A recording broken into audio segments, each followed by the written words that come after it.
Hi guys, today we are going to actually start something that's like a special side project for this channel.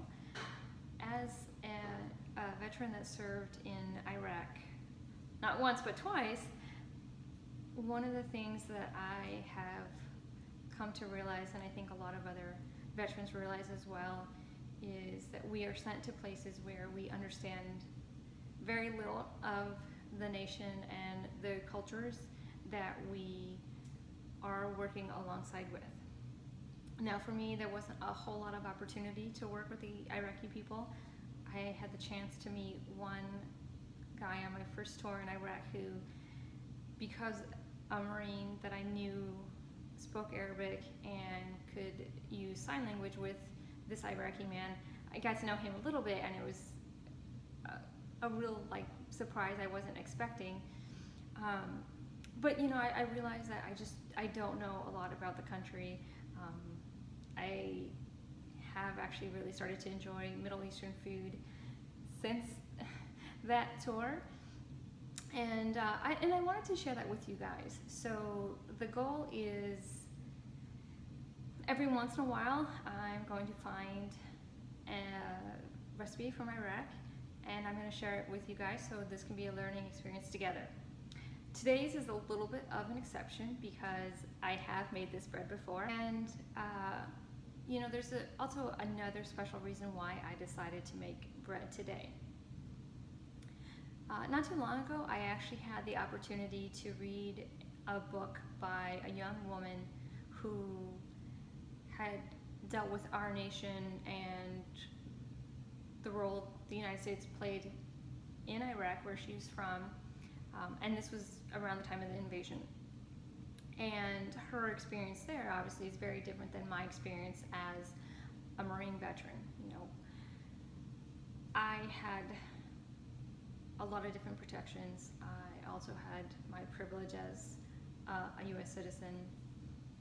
I wasn't the person who was experiencing seeing their country torn apart, and I would also like to recommend that book to you guys. So the book is Thura's Diary, My Life in Wartime Iraq, and I will include that information in the description of this video. And her book is part of the reason why I wanted to focus on bread today. There's a section in it where she talked about leaving the city and being out in the country with family members, and she got to experience bread making, and it wasn't a skill that she was used to having. And I actually didn't learn to make bread until I was in my 20s. So I think this is a really great thing a lot of people can relate to. Bread making, honestly, is a little bit less, in my opinion, a natural skill set compared to making other recipes. You know, bread and pastry, it's a little bit more fickle. But I love this. I think it's super easy, and I think you guys will have fun with it today. So this is Laffa bread. It comes from the Spruce Eats website. I will also include a link to that. And the first step is we're going to actually have some sugar and water dissolving together. This is 1.5 cups warm water. The recipe doesn't say to have warm water. I just know this from making bread a couple of times, is the water needs to be warm in order to activate the yeast. And then a tablespoon of sugar. We're just going to stir that together. And this is good too because since it doesn't have eggs and it doesn't have dairy, if you have friends who are vegan and vegetarian, this will kind of appeal to them too. Okay, so now that we have dissolved the sugar in the water, we have 2 1/4 teaspoons of active dry yeast, and I actually have it just in a measuring cup. And what you do is you just sprinkle it over the surface, and you're going to just stir it once. And then what happens is you let it wait for about 5 to 10 minutes, and you want the yeast to bloom, and that lets you know that it's active. I'm not too concerned about running into problems with the yeast. We actually just bought some active dry yeast. I had gone to Target and they were all out, and I kept forgetting to look at it everywhere else we went. So I caved and ordered on Amazon. If you don't like Amazon, I can totally understand, but it's just what I had to do. All right, so we're just gonna stop here for a few minutes, and I will get back with you guys in 5 to 10. Okay, so the recipe said that we should wait 5 to 10 minutes, and our yeast has actually been sitting in for about 15, which is okay. My husband, oh, sorry.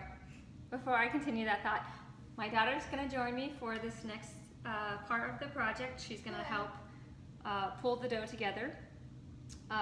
So yeah, so we took a little bit of a longer break. My husband had come downstairs. We have a sourdough starter that we're working on, and it was time to feed the sourdough starter. So perfect timing for each of us. But anyways, by letting the yeast sit for a few extra minutes, it actually bloomed more how I wanted it to. I'm gonna try to tilt this, and if not, I'll just explain it. I don't know how well you guys can see that. So it's kind of gross looking, but it is like...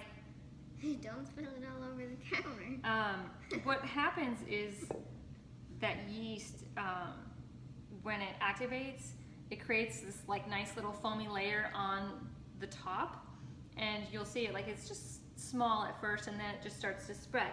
But it's a huge change from how it originally looks, because it normally looks like really fine sprinkles that are incredibly soft. And then this looks like some weird goop you'd find at the beach or at a lake. It's not very attractive looking, but you can tell by the change in appearance and by the smell that it's working properly.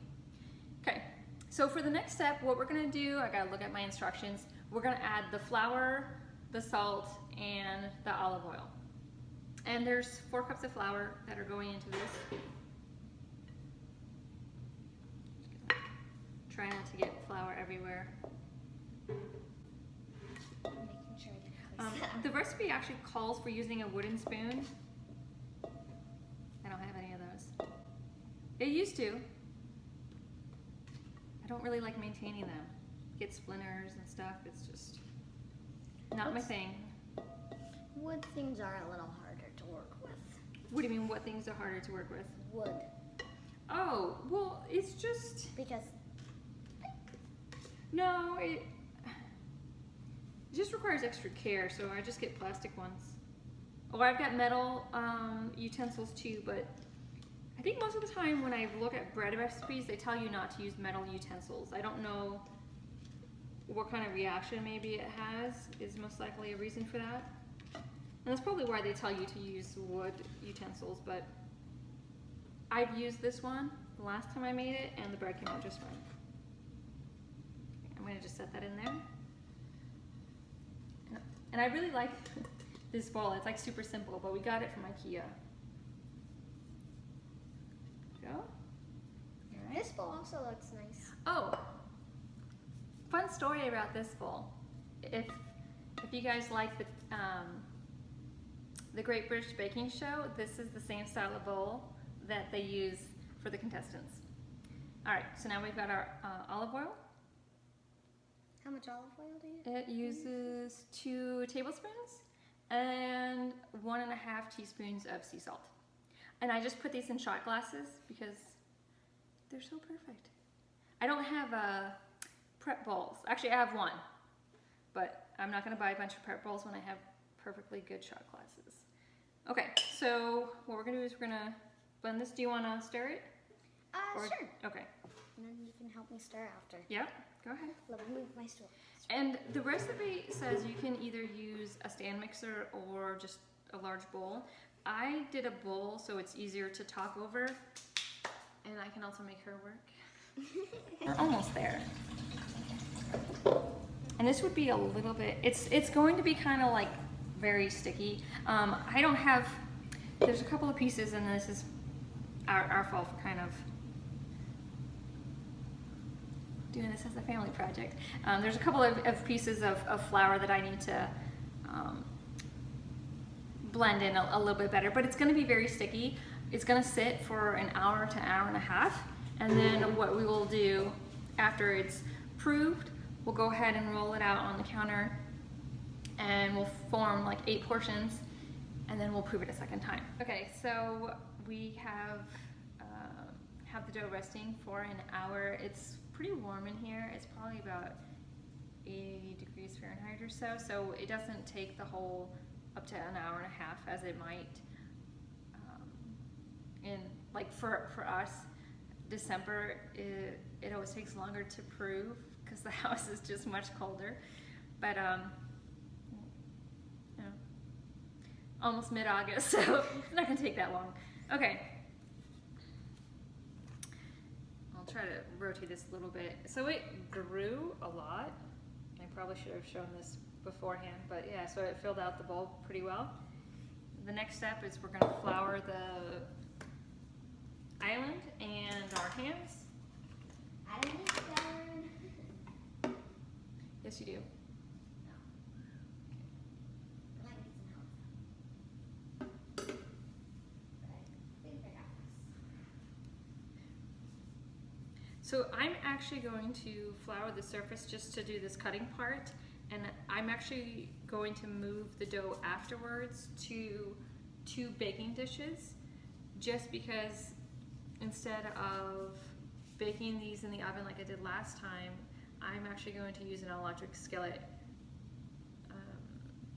This way it's easier to show you what I'm doing instead of having to turn away and pull things out of the oven and potentially knocking over the phone.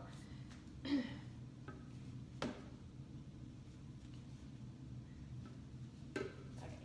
Are you all set? Almost. Okay. We'll be a moment.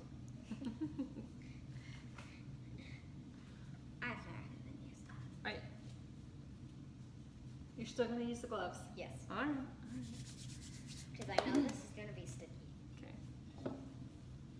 So the nice thing is, it actually pulls very easily from the bowl, and it starts to deflate right away. So although it's already proofed for a little bit, the dough is going to get divided, and it's going to get covered with the tea towel, and it'll proof a second time, but not for quite as long. Okay. I discussed with her that she gets to do 4 pieces and I get to do 4 pieces, so I gotta stick to my agreement.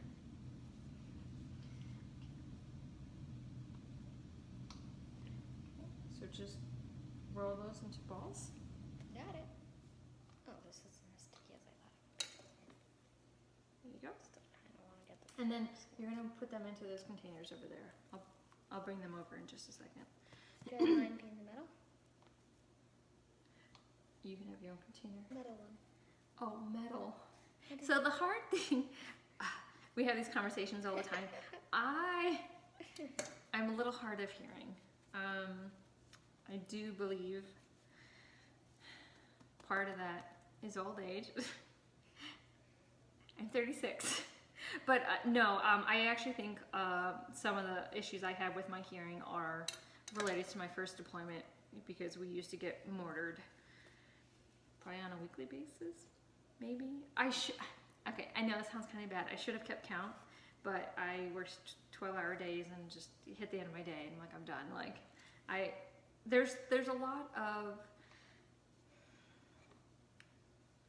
things reflecting back on the deployment I really wish I would have recorded and provide people with a more accurate representation rather than what the media reports and what the Department of Defense makes accessible. Because there's a lot of different purposes that information would have served, but yeah, so don't recommend dealing with mortar attacks. They suck. But you know, my hearing's not completely gone, so that's a plus. I'm gonna move this bowl out of the way and we'll bring over our containers. Like I said, I went ahead and I prepared some containers because I need to clear off this surface, clean it up, and then move the electric skillet out here. I'm gonna just scoop Making sure I don't get one mine out of the way for her. There you go. And then it's super easy. It has some flour on it, so all you're doing is you're just shaping it and rolling it. Like, it's the adult version of getting to be a kid and playing with Play-Doh. It won't really stay all that well, but what's gonna happen afterwards is these will prove, and then when you're done with proving it, we'll lay out a little bit more flour and we'll roll them out. So I'm not worried about it being perfect, but I do like, it's nerdy. I like it to look nice and pretty while they're sitting down to prove. You're still And I don't remember, don't worry about it. I don't want it. And then I have just regular tea towels. They're super gross looking because I've made a lot of bread over the last couple of years, so it kind of like holds on to that color. If you like to actually show off your kitchen, might I recommend hiding these kitchen towels. They're ugly now. All right, so I'm gonna set mine on the counter over here. And we'll get hers ready. I'm gonna scoot these away from each other a little bit. Okay. Okay. Yeah, I mean, like I said, this recipe is super easy. If you think, oh God, I can't make bread, this is a great recipe to start with. So the dough has been sitting for 10 minutes, and so it's all nice and kind of like bouncy. All you do is just kind of like flatten it out, rolling pin. You're gonna just roll it out. And, you know, when I was growing up, I didn't really learn a whole lot about the Middle East. You know, there's a couple things that come to mind. I had classes in middle school where we talk about the pillars of Islam. But I don't know. I didn't know anyone who was from the area. I don't think we had any students in our school. Oh, I'm gonna have to turn I set my electric skillet to 350 and it was like super smoking. So I'm gonna drop it to 300 and we're just gonna wing it. I won't know what works best until we try, and I've got 8 of these to try, and probably by the end of the recipe we'll figure out what's the good cooking temperature. And I know we're really fortunate. We have a stovetop island. In our last house we had a laminate countertop, and it was so difficult to work with. So the first one is all set. I've got to peel it off of here. And the one thing I did notice the last time when I made this is I'm really bad with handling the dough, and I ended up stretching it, but I kind of kept a little bit more of the shape that it should have, so it'll be prettier for you guys. It kind of looks like a pita bread sauce. And it cooks for 1.5 minutes per side. Again, I dropped the heat just so I didn't scorch it too much. Want me to put So we'll more see. flour? No, you know, you can't move that easily. You might have to have a couple ready, but this seems to be kind of forgiving. And then the nice thing is, even though it's on the heat and I can't see the other side easily, I can see the dough rising. I still like to peek a little bit to make sure I'm not burning it too much. It's getting some good color, so I actually have a little bit longer. I'm going to try to make this one maybe a little bit more oval. It says round or oval, and I don't know if either shape has significance or if it's maybe based off of your cooking surface that you have available. Who knows? But you know, if anyone's Iraqi grandmother wants to educate me and tell me I'm doing it wrong, or you know, they have just this idea of what they want to share because maybe their grandkids don't like to bake, I'm all ears. Okay, so I'm going to show you, even though this isn't all the way done, because I dropped it too much. What? I could actually probably turn the temperature back up now, so maybe about 325. I don't know. Not the smartest thing to do, but like, here, let's go handle hot food with your bare hands, but now it's done. This, I actually cooked a little bit more than 1.5 minutes on the side, so it's still getting some nice color on it, but I'm gonna flip it. That kind of looks like a pancake. A good pancake. Yeah, so it looks really nice. It's getting some like good like golden color on the edges, and it like puffs up a little bit. when it comes off the heat, it's gonna go straight into this dish and it'll get covered with tin foil. It's got there's something about like pan frying bread that it's just, it smells amazing. Bread always is amazing. Bread is amazing. I want to say one of the first, we're gonna get off topic here for a minute while we're waiting, but I think one of the first breads I made and I truly liked, there was a person who had adapted Thomas Keller's brioche bread, and it's got like a bunch of eggs and a bunch of butter, and that was probably the recipe that inspired me. I might as well try to make any bread I possibly can, because homemade bread is so much better than store-bought. Okay, so we're gonna go back to check it on this. Store owners who are watching this. There's no reason to be offended. I still buy it. I just prefer my own. So it's got some nice char on the other side too. Careful. I'm gonna let it go a little bit longer, and we will bump it back up to 350 now that we've been waiting around long enough. It's such good bread. Like I said, super easy. Anyone can make it. Doesn't require a lot of ingredients. If you're baking it in the oven, try not to have little kids running around, because you're constantly opening that door. I think this is a little bit more useful, because again, you don't have to pull hot bread out of the oven and you have to worry about whatever you're using as, like, I don't have a pizza stone or anything to set it on, so I flip a baking sheet upside down and you use that to make sure you have the really nice hot surface. And every time I did it last time, the pan slides because I'm clumsy. All right, so this one is good, nice and beautiful. Both the tin both foil? sides. You know, before we kind of like close for the day, one of the things that I wanted to share is I found this recipe by watching a TV show that was talking about Israeli cuisine and how so many different like cultures influence the food that people can find. And so then I found this recipe, and I know it's made me more interested in finding other Iraqi bread recipes. The next food episode, I don't know, we're gonna have to find something really fun and delicious. I love like rice, like almost any kind of rice you can possibly have. So maybe it'll be a rice dish. I've made some like Persian rice dishes. The hard thing for me is when there's one that it has like tomato sauce but it doesn't have a lot of seasoning. We'll find something. But definitely give this bread a try. It is delicious. I made pizzas out of it one day when we had leftovers. Just have fun with it. All right, so this one is done, and we will end for the night. So enjoy your week, and see you next week.